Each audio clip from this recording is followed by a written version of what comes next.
আচ্ছা, বিয়ের পরে না তুমি আরো সুন্দর হয়ে গেছো। তোমার ফ্লার্ট করার স্বভাব যাবে না, তাই না? কেন যাবে বলো? তুমি হলে আমার wife. Love you. I love you মোর।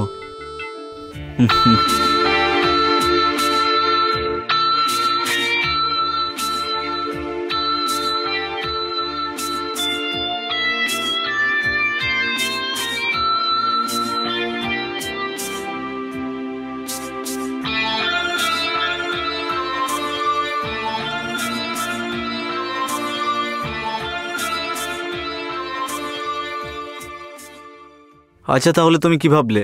কোথায় যাবে? গোয়া। ব্যাস, এখানেই তুমি ঘুরতে চাইছো বলো? আর কোথাও যাবে না? তুমি না মানে আরে আমি তোমাকে বাইরের কথা ভাবছিলাম। তুমি বলো। আমি কি বলবো? তুমি তো গোয়া পর্যন্তই গেলো। তুমি একটা কাজ করো, তোমাকে গোয়ায় ছেড়ে দিই। আর তুমি? তারপরে আমি যাব কোথাও। কেন অন্য কোথাও যাবে? আমার সাথে থাকো।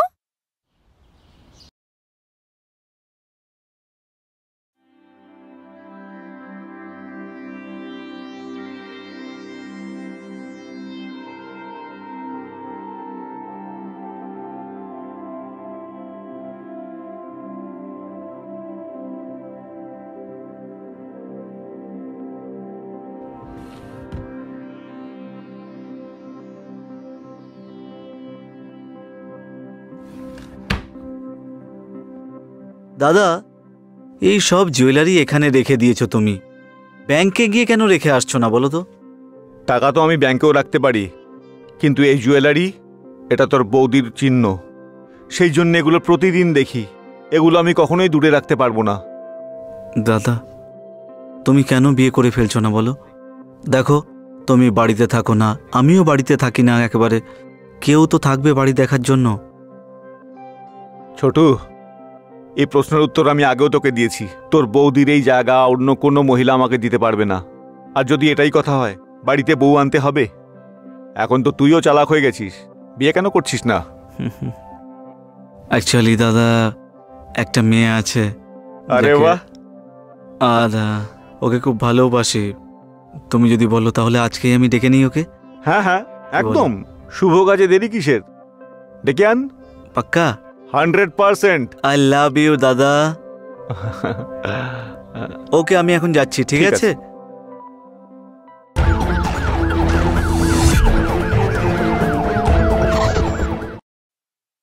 নমস্কার, আমি অভিনব পরশর। আজকের এই কাহিনীতে আপনাদের অনেক অনেক স্বাগত জানাই। আজকের এই ঘটনা দুই ভাইকে নিয়ে। বড় ভাইয়ের স্ত্রীর মৃত্যু প্রায় 10 সাল হয়ে গেছে, মারা গেছেন। আর সে 10 বছর ধরে সে নিজের ভিতরে যৌবনের চাহিদাকে দাবিয়ে রেখেছে। বলা হয় যে পরিবারের মধ্যে পরস্পরের প্রতি ভালোবাসা থাকে সেই পরিবার সুখে থাকে। দেখুন আপনারা আজকের এই কাহিনীতে আগে কি ঘটে। কি হলো? বিকজ আমার খুব ভয় লাগছে। আরে ভয় কেন পাচ্ছ তুমি? আমি বললাম তো, আমি আছি তো তোমার সঙ্গে। আর দেখো দাদা না খুব ভালো, বুঝলে? উনি মেনে নেবেন তো? আরে 110% মেনে নেবেন। আরে উনি যদি আমি বকেন বা কিছু বলেন? আরে কেন বকবে বলো? তুমি কি চুরি করতে এসেছো? বিয়ে করব তোমাকে আমি। তো যদি আমার পছন্দ না হয় তো? তুমি আমাকে বিশ্বাস করো তো? তাহলে ঠিক আছে, সব টেনশন আমার উপর ছেড়ে দাও। ঠিক আছে, কাম ডাউন, সব ঠিক হয়ে যাবে। ওকে, চলো চলো, এসো। আরে বেঁচে থাকো, বেঁচে থাকো, বেঁচে থাকো। বসো বসো। আমাকে বিকাশ বলেছে তোমার ব্যাপারে। আমার দিক থেকে পুরো সমর্থন রয়েছে।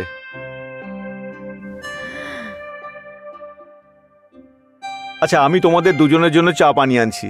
না না দাদা, আপনি কেন? আমি বানিয়ে নিয়ে আসছি। আরে মা, আজকে তুমি প্রথমবার এসছো, আজকে আমাকে বানাতে দাও। পরে তো তোমাকেই কিচেন সামলাতে হবে। শুধু কিচেন কেন, তুমি তো গোটা বাড়ি সামলাবে।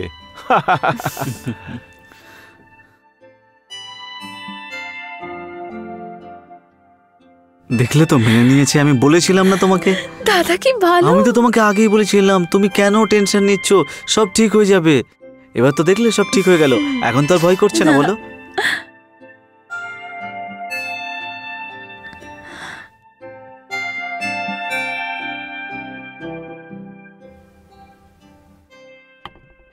আর তোমরা চা নাও। হ্যাঁ দাদা। আর খেয়ে বলো কেমন লাগলো। দাদা তোমার হাতের চা ভালোই হবে। দাদা খুব ভালো হয়েছে চাটা। আচ্ছা পল্লবী, তোমার বাড়িতে কে আছে? দাদা আমার বাড়িতে আমার মা আর আমি। বাবা ছোটবেলাতেই চলে গেছেন। I am sorry to hear that. It's okay. আচ্ছা এদিকে তুমি থাকো কোথায়? ওই স্যাটেলাইট বিল্ডিং আছে না, ওখানে। ও আই সি।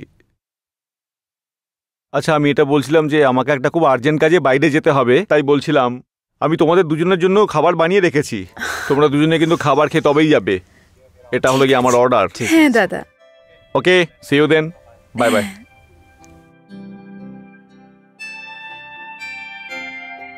সত্যি দাদা খুবই ভালো। আমি তোমাকে আগেই বলেছিলাম, তুমি তো মানছিলে না। ব্যাস, আমি ভয় পেয়ে গেছিলাম। আমি তো বলেছিলাম ভয় পেও না, আমি তো আছি তোমার সাথে। এবার তো খুশি? খুব খুশি আমি।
দেখুন অজিতজি, বলুন।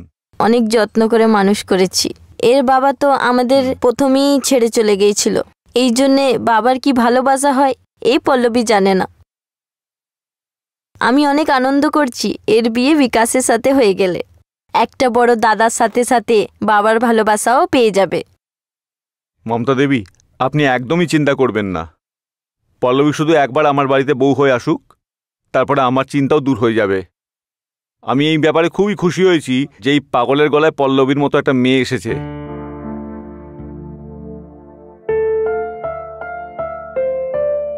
আমি এই কাজে কিন্তু একদম দেরি করতে চাই না। তাহলে আমিও নিশ্চিন্তে হয়ে পটনা চলে যাব। আরে আপনি পাটনা আবার কেন ফিরে যাচ্ছেন? আপনি চাইলে আমাদের সাথে আমাদের বাড়িতেই থাকতে পারেন। না, এরম হয় না, মেয়ের বাড়ির জলও চলে না। আপনি তো বাড়িতে থাকার কথা বলছেন। আরে তো আপনি এখানেই থেকে যান না, পাটনা গিয়েও বা আপনি কি করবেন? এখানে যদি থাকেন তাহলে পল্লবীর সাথে দেখাশোনাও হতে থাকবে। হ্যাঁ মা, দাদা তো ঠিকই বলছেন। প্রথমে তোমার দুজনকার বিয়ে তো হয়ে যাক। তুমি আমার সাথে আমার শ্বশুর বাড়িতে থাকতে পারবে না তো কি হয়েছে, এখানে তো থাকতেই পারো। ঠিক আছে ঠিক আছে, আমি থেকে যাব। আনন্দ।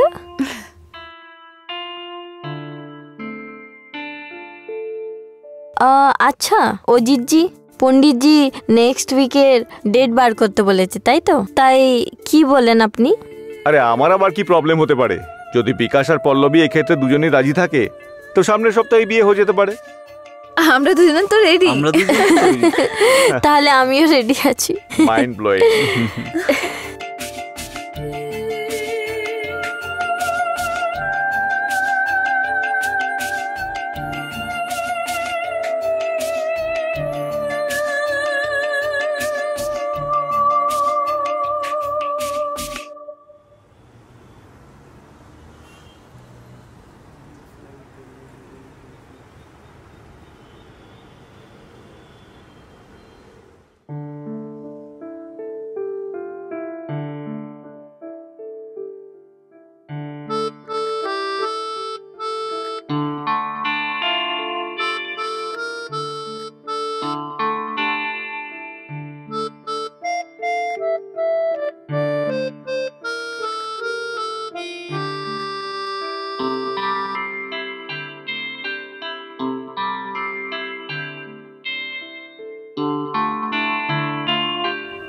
আচ্ছা, বিয়ের পরে না তুমি আরো সুন্দর হয়ে গেছো।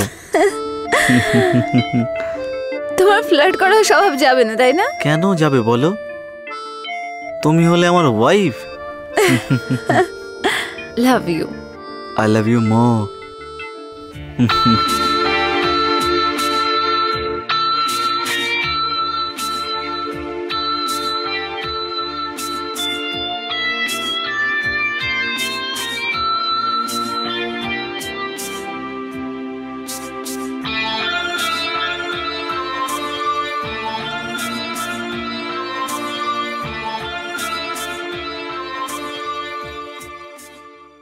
আচ্ছা, তাহলে তুমি কি ভাবলে? কোথায় যাবে? গোয়া। ব্যাস, এখানেই তুমি ঘুরতে চাইছো বলো? আর কোথাও যাবে না? তুমি না মানে আরে আমি তোমাকে বাইরের কথা ভাবছিলাম। তুমি আর বলো। আমি কি বলবো? তুমি তো গোয়া পর্যন্তই গেলো। তুমি একটা কাজ করো, তোমাকে গোয়ায় ছেড়ে দিই। আর তুমি? তারপরে আমি যাব কোথাও। কেন অন্য কোথাও যাবে? আমার সাথে থাকো।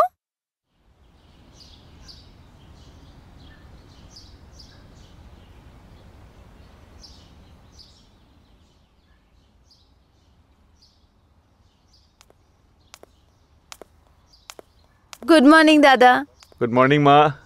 আই এম সো সরি, আজকে একটু লেট হয়ে কোনো গেছে ব্যাপার না বাবা, কাজের জন্য। এমনি তো আজকে আমি অফিস যেতাম না। ঠিক আছে।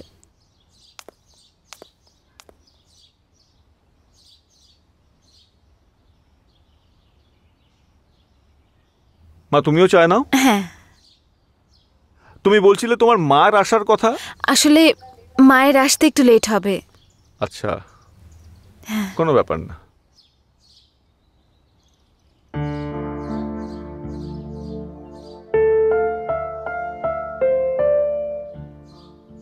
অজিত যখন মমতাকে প্রথমবারের জন্য দেখেছিল, নিজের ওপর সে নিয়ন্ত্রণ হারায় আর সে মনে প্রাণে এক ধরনের নেশাগ্রস্ত হয়ে পড়ে। হয়তো সেই একই অনুভূতি মমতার মনের মধ্যেও ছিল, কিন্তু দুজনেই তাদের এই ইচ্ছাকে কখনো পরস্পরের কাছে ব্যক্ত করেনি।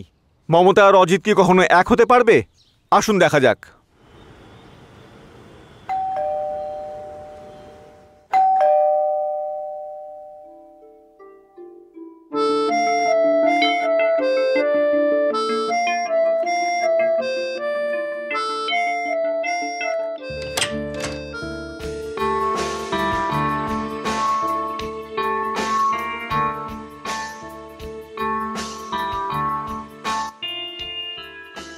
আপনি এসে গেছেন মমতা দেবী? জি। খুব ভালো করেছেন। পল্লবী আমাকে বলেছিল যে আপনি আসবেন। বাইরে কেন দাঁড়িয়ে? আসুন ভেতরে।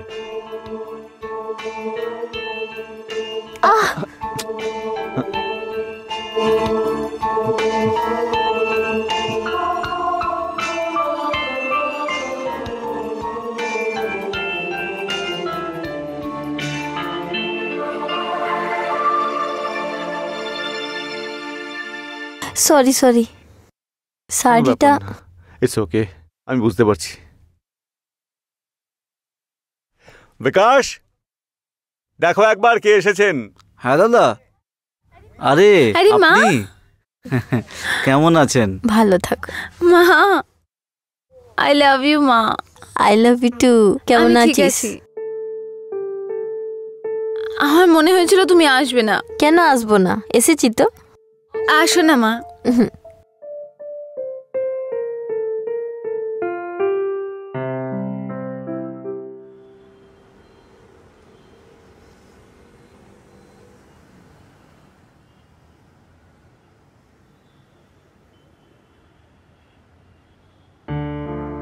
রাতটা তো কালোই হয় অজিতজি।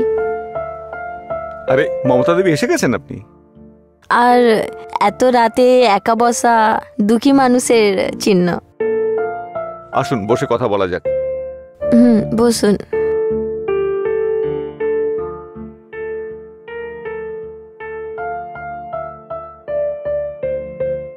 আচ্ছা, তাহলে কাকে মনে করছিলেন?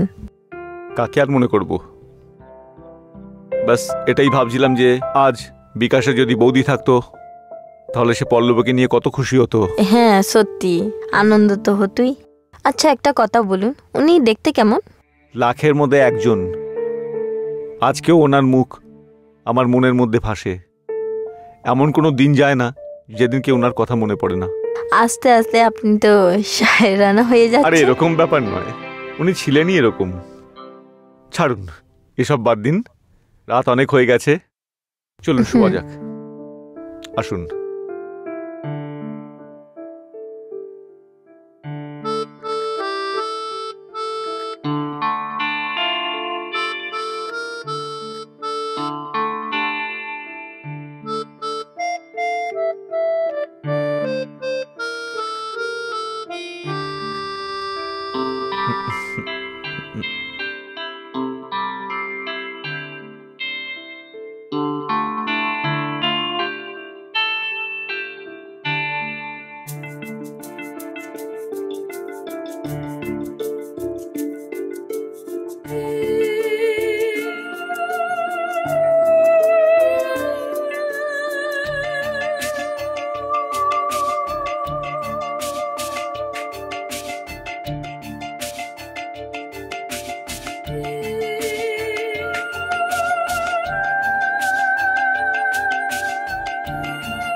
না, এটা গলত অজিতজি, এটা এটা ঠিক নয়। মমতা দেবী, আমরা দুজন দুজনকে ভালোবাসি, আর ভালোবাসায় এগুলো হয়।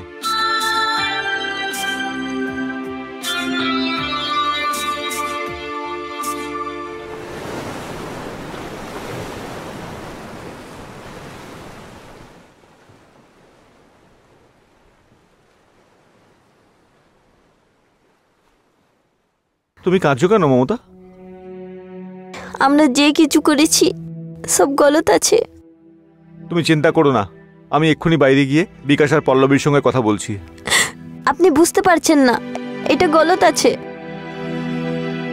পল্লবী আর বিকাশ দুজনেই বুদ্ধিমান, ওরা আমাদের ব্যাপারটা বুঝবে। কিন্তু আমাদের সামাজিক রিস্তা অন্য আছে। তুমি কি আমার থেকে আলাদা হতে চাইছো? না।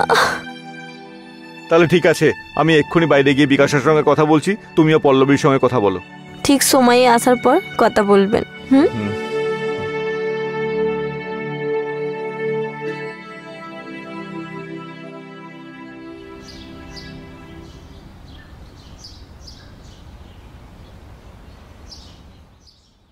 তোর সাথে আমার কিছু দরকারি কথা আছে। হ্যাঁ বলো দাদা। দেখ, এখন তোর বিয়ে হয়ে গেছে আর তুই এখন সেটেল হয়েছিস, ইনফ্যাক্ট তোকে খুব খুশি দেখাচ্ছে। হ্যাঁ, কিন্তু আসল ব্যাপারটা তো বলো, কি বলতে চাও? আমি ভাবছিলাম যে আমিও আরেকবার বিয়ে করে নিই। কি বলছো মা? দাদা তুমি তো পুরো hero. I am very happy মা। আই লাভ ইউ মা। Thank you so much. আচ্ছা তাহলে বলবে তো কে আমার বৌদি? কে সে? তুই চিনিস তাকে? ওই বাড়ির মালিক? না, তাহলে কে? দাদা কেন তুমি অ্যাক্টিং করছো? সোজাসুজি বলো না কে সে। অজিত। তুমি ওর মায়ের কথা বলছো? হ্যাঁ। মা তুমি কি পাগল হয়ে গেছো? আমার বউয়ের মায়ের সঙ্গে বিয়ে করবে বলছো তুমি? উনি বিকাশের দাদা। আমি নিজেই ওনাকে দাদা বলে ডাকি। তোমার কি মাথা খারাপ হয়ে গেছে? শোনা, আমরা দুজনে এক দুজনকে অনেক ভালোবাসি। কিন্তু তুমিও ব্যাপারটা বোঝো, আমিও আমার বুকে হাত রেখে ভেবে দেখছি। আমি কিছু জানি না। তুমি যা খুশি করো। তুমি যেখানে যাওয়ার যাও, শুধু আমার ঘর ভেঙো না, বুঝেছো? দাদা এটা হতে পারে না। আমি তোর বাড়ি নষ্ট করব? ঠিক আছে, আমি তোর বাড়ি ছেড়ে যাচ্ছি।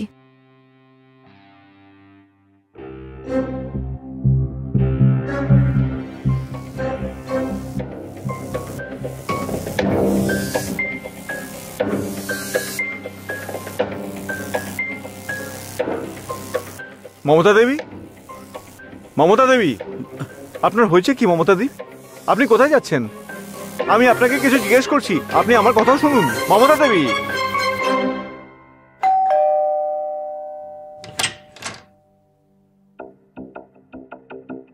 দাদা তুমি এটা কি করে ফেলেছো বলো?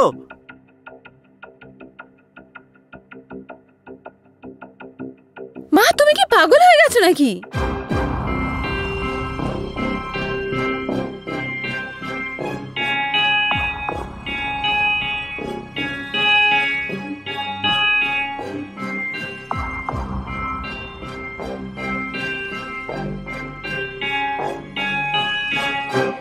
তোমাকে না কেউ বোঝাতেই পারবে না কোনোভাবে। আমার লজ্জা করছে তোমাকে বর্দা বলতে এখন। আর মা তুমি এইভাবে, ছি! আমার তো এখন এটা মাথায় ঢুকছে না যে আমি মা বলবো না বৌদি বলে ডাকবো।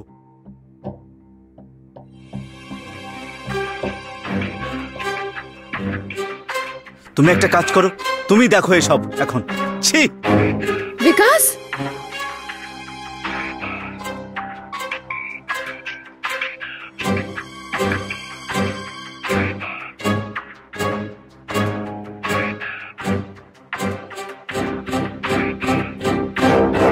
কি ভাবছো এখন তুমি? এসব তো হওয়ারই ছিল। চা, ওরা এখনো বাচ্চা, সবকিছু বুঝে যাবে খুব শীঘ্র। কে জানে, দুজনেই রেগে আছে।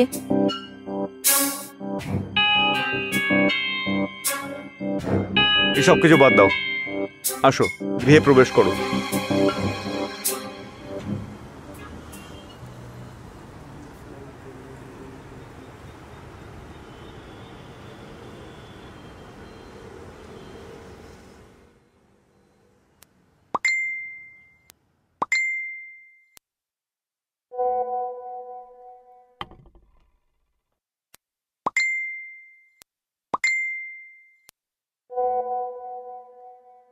কি করছো?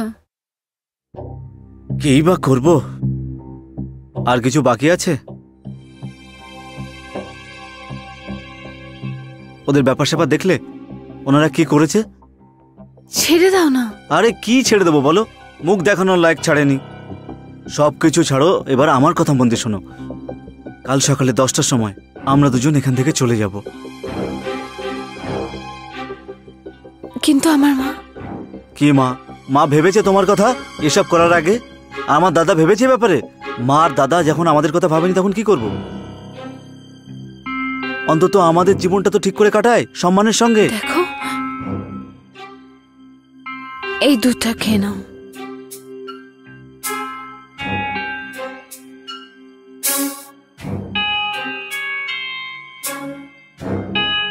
ছাড়ো তো, আমার আর খেতে ইচ্ছে করছে না।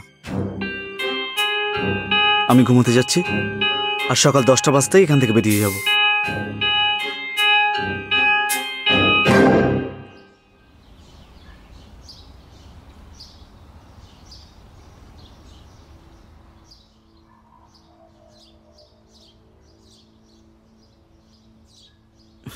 পল্লবী, পল্লবী চা নিয়ে এসো প্লিজ, আমার খুব মাথা যন্ত্রণা করছে, খুব বেশি পরিমাণে। পল্লবী,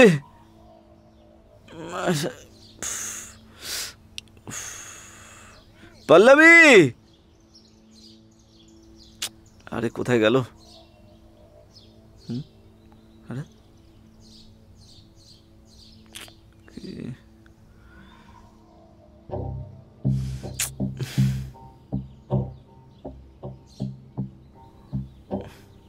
পল্লবী,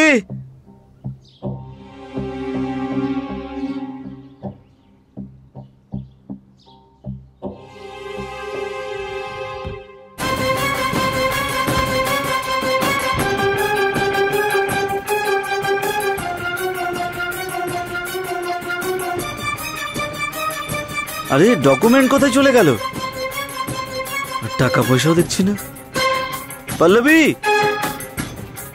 পল্লবী, পল্লবী, দাদা, দাদা, দাদা, ওঠো দাদা, দাদা, দাদা,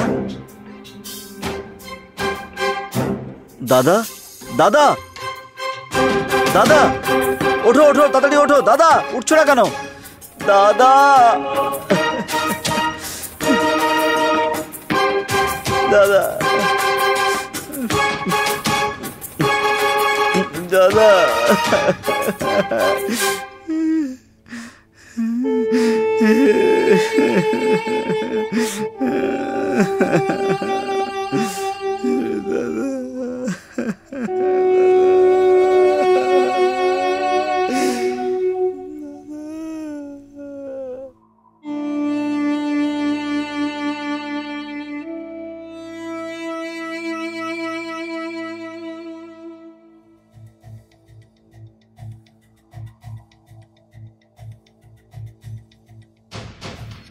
মা, এটা তুমি কি করছো?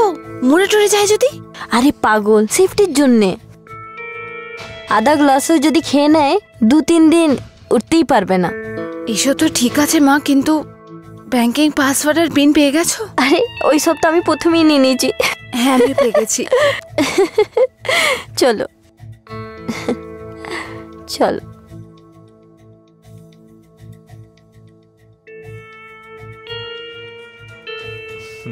এটা নিয়ে নাও, নাও দুধ খেয়ে নাও।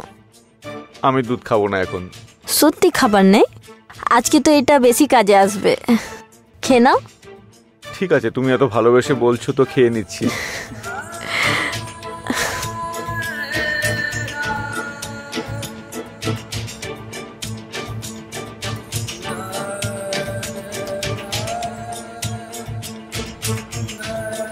আজকে তোমাকে দারুণ সুন্দর লাগছে, কিন্তু তুমি আমাদের ঘরে আসাতে না উজ্জ্বল হয়ে গেছে।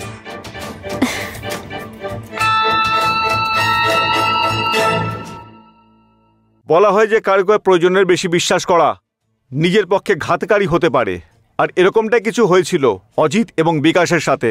তারা মমতা এবং পল্লবীর ওপর খুব বেশি বিশ্বাস করার জন্য, আর মমতা আর পল্লবীর এই ব্যাপারের ফায়দা উঠিয়ে ওই দুজনকে নিজেদের ষড়যন্ত্রের শিকার বানায়, যার পরিণতি ওদের দুজনকেই খুব বাজেভাবে ভুগতে হয়।